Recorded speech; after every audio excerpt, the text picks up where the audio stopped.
Supporters of Pauline Hanson and her One Nation party are going to be buoyed by reports she and her party, they aren't going anywhere anytime soon. In fact, Senator Hanson's One Nation could lead the government within 15 years, conceding that she may step aside before then, though. It's a big, bold prediction. Senator Hanson, I'm pleased to say, joins us now. Senator, good morning. Good morning, Bill. Nice to chat with you again. Firstly, you're very bullish about the future of the party, even if you're not at the helm. What's your thoughts and what gives you all the confidence? I believe that Australians are pretty much conservative, but we don't have the Conservative Party and the Liberal and National Party anymore. A lot of people are leaving them in droves for the policies they're leading.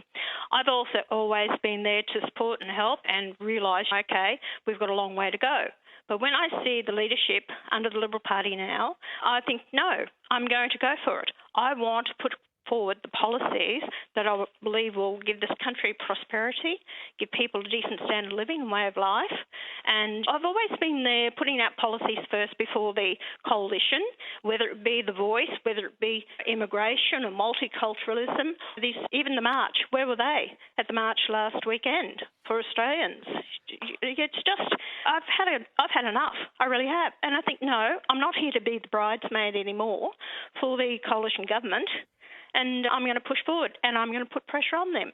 There's disjointed, there's disagreement, there's disarray, there seems to be undermining of Susan Lee, the leader. Do you think that it could be the alternative party, the opposition, that we're not getting from the coalition at the moment in this country? Yes, I believe that we can. If you look at the policies that we put out at the last election, I was against the foreign investment in Australia. Guess what? The Libs took that policy and so did the Labor, but they're only doing it for 2 years. We need to go far beyond that. Even reduction in the spending. We're going to rein in $90 billion a year of spending. If we don't rein in government spending, we're actually going to go further backwards and become a third world country because we won't have the money to provide the services that we need. The climate change net zero, I've led that constantly all the time. The coalition can't even get their act together and know what they stand for. Net zero is destroying our industries and manufacturing if we want to move forward as a country into the future. So this is why I just need to put the policies out there, tell people what we stand for, what we intend to do, how we intend to tackle these things. And I think that in the future, and as I said, Bill, I know that I won't be the leader, okay? I know my faults, and I know I'm not perfect. But the whole fact is that the party that I started is to represent the Australian and the Australian people. And this is why you got more people getting on board. We're getting in, since I've been back since 2016, we've had 11 members across the country elected to Parliament. So people starting to wake up to One Nation. There's definitely a level of disenchantment with the coalition at the moment and with the government. There's no doubt about that. Are you getting that sense? And so would you be talking about, what sort of time frame would you be talking if you're able to get in a position where you are running the country, so to speak? Look, federal politics, that's further down the track. It's not in the near future. I'm talking, that's probably about 3 or 4 elections, possibly more. So it's about gaining the confidence of the Australian people to actually give their first preference to One Nation and give us the opportunity. But where we've had that balance of power, we've used it in such a managed way that we're not radicals. We're not extreme right, as what they're trying to say. And yes, the Australians, I went in the march last weekend down in Canberra with my 2 other senators. The support was absolutely amazing. We were the only politicians, apart from the member for Kennedy, to actually do it. And this is where we stand shoulder to shoulder with the Australian people. Even all this, what's going on with Palestine and Gaza Strip and what's happening overseas, and even with the encroachment of China now and the threats and the warships and everything like that, I think we've had a pathetic government to really deal with these matters, and they back away. And I don't think the Albanese government, they've bought the votes. They have bought the young votes. They're brainwashing the kids in the educational system. They're actually bought the vote for the students, getting rid of the HECS debt. We're out of control with NDIS. The Aboriginal industry, Australia's been taken over. We're not united. We're a divided nation. Now, I think people are wanting to hear some of that, and they want to hear a strong message in opposition to the government, and they're certainly not getting anything like that. They're getting nothing out of the coalition at the moment. Correct. And this is why last week I put up a notice motion to stop the desecration of our flag. And that was voted down. It was hijacked by the Labor Party, who wanted to bring in both the Aboriginal and Torres Strait Island flags as national flags. They're not national flags. They're a symbol that was passed in 1995. The rides. Where's the pushback from both the coalition, because they started bringing the ICE rides in 2019, so it's all right to go over and support terrorist organisations and then say, oh, don't worry about it, we'll bring you back into the country. I'm terribly opposed to that. I want to make sure the people we bring into the country are going to assimilate and want to be Australians. We've watered down our citizenship with the people that we've brought into the country. We've had fantastic migrants that have come here. A lot of these migrants that come from migrant background have stood as candidates for myself, and they embrace me and they say, Pauline, you were so right. We love this country. We don't want it to become like the place that we've left, and neither do I. What did you make of what Jacinta Nampijinpa-Price has claimed and walked back from now that the Indian migration numbers were brought here basically to buy votes for Labor? I'll tell you something, Bill. In a lot of essence, she was right. But no, don't just pin it on the Indians.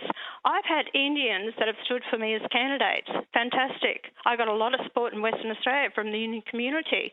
But the fact is, and this is truth, that Barry Jones, who was the president of the Labor Party at the Population Forum in 1997 and the former minister of the Labor Party, said that they actually brought people in from Greece and Italy purely for the vote. They had no concept of caring about their social cohesion, and he admitted in that forum to bring it in purely for the vote. And Labor, that's Labor. That's what they've done all the time. They don't care about the makeup of the country. And that's what we must look at, is the makeup of the country. I'm not having to go at any race at all because, like I said, they have contributed to this country. They're hard workers. But you have to do it in a managed way so we don't have too many of one. I haven't changed my tune, Bill. I've said this from day dot. I've said it with multiculturalism. We are multiracial. But at the end of the day, I'm sick of hearing about the Chinese community, the Indian community, the American community, or the British community. We should see ourselves as Australians. I couldn't agree with you more. Look, you've conceded that One Nation wouldn't ascend to running a state government or federal government in your time, but you've ruled out your daughter Lee and your Chief of Staff James Aspley as replacements. Who could be running it?